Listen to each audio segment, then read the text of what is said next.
Apapun kita buat, niat saya nak buat ni sebab Allah, kan? Kalau nak menyanyi ni pun kerana saya ingat Allah juga.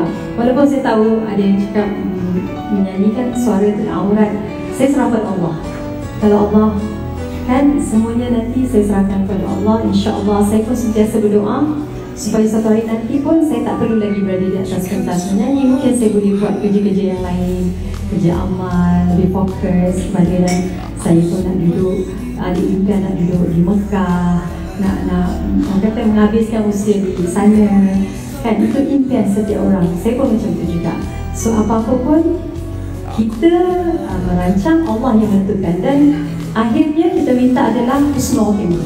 Seorang tu dinilai bukan pada awalnya, seorang tu dinilai daripada pengakhiran dia yang macam mana. So sama-sama kita doakan semua kita dapat husnul khotimah. Kita Ustazah, kalau salah jangan, insyaAllah.